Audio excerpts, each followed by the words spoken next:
조합제 TV 시청자 여러분 안녕하십니까? 2019년 3월 31일 정오를 막 지났습니다. 오늘 오전에 두 장관 후보가 낙마를 했습니다. 윤도한 청와대 국민소통수석은 오전 브리핑을 통해서 조동호 과학기술정보통신부, 이름 참 기네요. 이거 과학기술부라고 하면 안 됩니까? 정보통신도 다 기술 아닙니까? 과학기술부 하면 될 텐데 줄여서 과학부 해도 됩니다. 이 장명을 길게 한다는 것은 무슨 개념 정리가 잘 안 돼 있다는 뜻입니다. 어쨌든 조동호 과학기술부 장관 후보자에 대해서는 국회 인사청문회 과정에서 자격이 국민의 눈높이에 맞지 않는다는 지적이 제기되었고, 문 대통령은 오늘 논의 끝에 후보 지명을 철회하기로 했다고 발표했습니다. 윤 수석은 또 조 후보자는 해외 부실 학회에 참석한 사실을 본인이 밝히지 않았고 교육부와 관련 기관의 조사에서도 드러나지 않았기에 검증해서 걸러낼 수 없었다고 변명을 했습니다. 청와대 인사검증은 공적 기록과 세평을 중심으로 진행되기 때문에 일정 부분 한계가 있다. 인사청문회와 언론의 취재는 검증의 완결로 볼 수 있다고 했습니다. 그는 해외 부실 학회 참석 사실이 사전에 확인되었다면 후보 대상에서 제외되었을 것이다. 조 후보자의 다른 문제 등을 종합적으로 판단해 후보 지명을 철회하게 되었다고 설명했습니다. 여기서 문제가 되는 발언이 청와대 인사검증은 공적 기록과 세평을 중심으로 진행이 되기 때문에 한계가 있다. 좋은 말 했네요. 그렇다면은 곽상도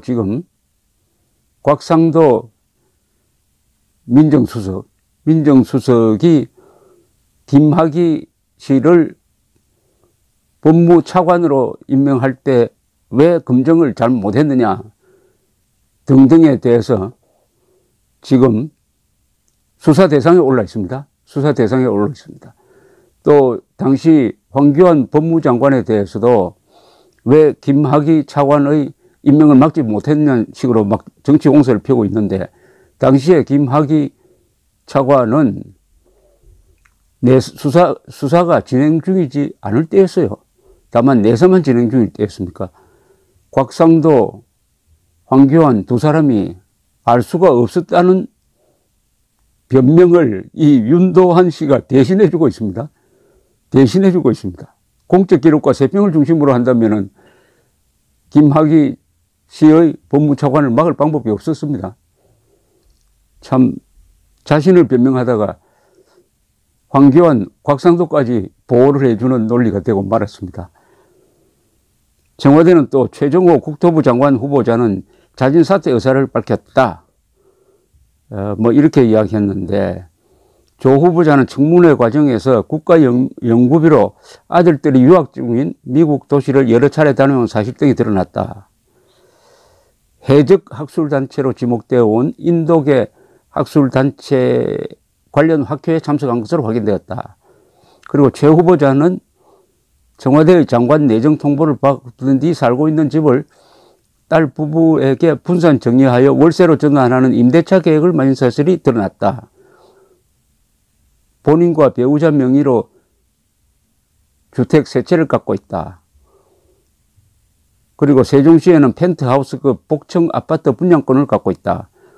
재건축 아파트를 전세를 끼고 구입하여 15년 사이 10여 원 정도 시세가 올랐다.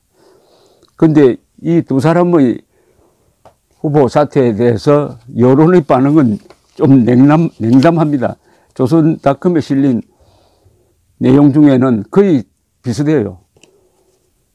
문재인 대통령이 박영선, 김현철 두 사람을 지키기 위해서 그나마 가장 인간적인 두 사람을 내보냈다. 이런 이야기입니다.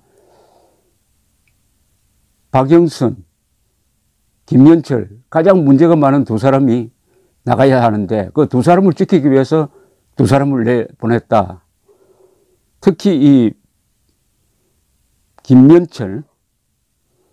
김현철을 위해 희생양을 만들었다. 김현철 통일부 장관 후보를 위해 희생양을 만들었다 하는 투의 댓글이 많습니다. 이게 여론인 것 같습니다. 박성기라는 이 댓글 선부는 김명철, 박영선 임명한다면은 문재인 대통령은 국민에게 선전포고를 한 것으로 받아들일 것이다. 특히 김명철을 임명하는 순간 이 나라를 확실히 북한에 넘기려는 목적으로 받아들일 것이다 라고 아주 강하게 이야기를 했습니다. 두 사람이죠. 박영선, 김명철 두 사람이 가장 문제죠. 박영선 씨는 어떻게 보면 그 청문회 그 자체보다도 청문회를 계기로 해서 불거진 이른바 CD 관련 파동에서 자신의 부도덕성이 드러났습니다. 뭐냐, 2013년 3월 14일 당시 신임 법무장관 황교안 씨가 인사차 왔을 때 CD를 꺼내 보이면서 김학의 씨는 차관으로 임명하면 안 된다는 이야기를 했다고 처음에 이야기를 하다가 곧바로 황교안 씨가 택도 없다고 반박을 하니까 CD를 꺼내 보여준 건 아니고 뭐 말만 했다. 이렇게 해서 코너로 몰리니까 그 다음에는 내가 3월 13일 오후에 황교안 법무장관을 만난 것이 틀림없다는 자신의 다이어리를 보였습니다. 근데 그 다이어리를 보고 자유한국당 의원이 찾아보니까, 자료를 확인해 보니까 점심때 선관위에 뭐라고 보고를 했느냐, 점심때 황교안 장관과 식사를 하고 43만 원을 지출했다라는 선관위의 정치자금 사용 보고서가 확인이 되었습니다. 그런데 황교안 씨는 점심 먹은 사실이 없다, 43만 원짜리 점심 먹은 사실이 없다라고 이야기를 했습니다. 언론의 취재에 의하면 그날 점심때는 박영선 의원은 자기 지역구 사람들과 여의도 중식당에서 식사를 한 것으로 확인이 되었습니다. 그렇다면 이것은 완전한 부정이죠. 정치자금법 위반이죠. 이 공소시효가 살아있는지는 조금 확인해 봐야 되겠습니다만은 자기 지역구 사람들하고 식사를 해놓고 장관하고 식사를 했다고 하고 그 황교안 장관과 불리한 증언을 하고 해가지고 이 뭐가 뒤죽박죽 되고 말았습니다. 확실한 것은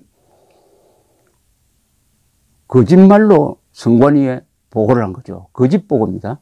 가장 중요한 정치자금법 위반 혐의가 드러났으니까 이것만으로도 장관 자격이 없는 것이 확인된 거죠. 그 다음에 김명철 이 사람에 대해서는 천안함 폭침을 부정했다, 또 미국에까지 가서 부정했다 하는 것만으로도 안 되는 거죠. 지금 자유한국당이나 이번 청문회 과정에서 저절로 나온 게 이 사람은 북한 통일전선부장 같다. 대한민국의 통일부 장관이면 자유통일을 지향을 해야 되는데, 그리고 북한 인권 문제를 제기를 할 사람이어야 되는데 그런 건 관심 없고 말하는 행동이 북한 통일전선부장에 더 가깝다라는 이야기가 나올 정도면은 두 사람 김명철, 박영선을 내보냈어야 국민의 공감을 얻었을 것이라고 생각을 합니다. 조선일보 전 주필인, 현재는 논설 고문인 이 강천석 씨가 주말에 쓴 칼럼이 대통령님 이런 장관들을 따라해도 되나요? 라고 하면서 아주 절묘한 표현을 했습니다. 이런 사람들을 그대로 정부에 들어앉힌다면 그게 바로 채용비리다. 채용비리다. 이건 누구의 채용비리죠? 대통령의 채용비리입니다. 이렇게 문제 많은 사람을 앉힌다면 이건 대통령의 채용비리입니다. 대통령의 채용비리. 아주 절묘한 표현입니다. 특히 강천석 고문이 주로 지적한 사람이 김명철 통일부 장관 후보입니다. 이렇게 썼네요. 통일부 장관 후보는 단연도 뽀였다. 비판 언론과 야당이 결격 사유로 드는 대북관과 북핵 소견은 그가 인사권자의 마음에 든 진짜 이유였던 듯하다. 천안함 폭침과 핵실험에 대응한 오이사 조치, 개성공단 폐쇄를 바보 같다, 자해 행위라고 했던 사람이다. 이 정권 응원단이 미국에 끌려가지 않을 뚝심 있는 적임자를 골랐다고 박수를 보낸 것도 그 때문이다. 국제사회의 대북 제재 이후 북한 경제가 오히려 좋아졌다는 사람이니 미국 국회 청문회에서 나온 예상대로 한국과 중국은 핵을 포기하라고 북한을 설득하기보다 대북 제재를 재고하라고 미국을 설득하려 할지 모른다. 이런 장관을 골라냈는데 이 사람을 지키기 위해서 그래도 인간다운 두 사람을 젖혔다. 이게 정확한 세평 같아요. 그랬던 그가 인사청문회에서 싹 달라졌다. 천안함 폭침, 금강산 관광객 피살 사건, 북핵 제재 효과에 대한 과거 발언을 송두리째 뒤집었다. 숨진 장병들을 위해 묵념을 드리는 모습은 숙연하기까지 했다.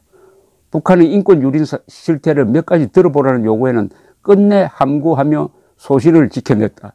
비록 국회에서 이렇게 말을 뒤집긴 하지만 인명권자는 자신의 본심을 믿어주리라고 확신하고 북한엔 심기를 거슬리는 영리는 어떻게든 건드리지 않으려는 충정을 알아달라고 신호를 보내는 듯 했다. 북한에 신호를 보내는 듯 했답니다. 그런 쇼가. 대통령은 자신의 이념 노선 정책에 맞는 사람을 택할 인사 재량권이 있다. 그러나 장관 후보가 안고 있는 문제점이 이념 노선 정책과는 다른 차원의 문제라면 사정이 다르다. 통일부 장관 후보는 인성에 문제가 있다. 강천석 고문의 지적이 이게 핵심입니다. 인성에 문제가 있다. 장관 자격 이전에 국민 자격 없다. 국민 자격 이전에 인간의 자격이 의심스럽다는 이야기입니다. 치명적 지적 아닙니까? 인성 차원에선 대통령은 보통 또는 그 이상 되는 사람을 골랐어야 한다. 헌법과 법률에 따라 대통령에게 위임된 인사권에는 이런 불문율의 제약이 따른다. 입에 담거나 글로 옮겨서는 안 될 내용이지만 사정이 여기까지 이르렀으니 도리가 없다. 통일부 장관 후보는 얼마 전까지 대학에서 학생들을 가르쳤다. 그런 그가 정치적 입장이 다른 동료 교수를 향해 이건 저도 좀 옮기기 힘드네요. 뭐라는 문자를 날렸다.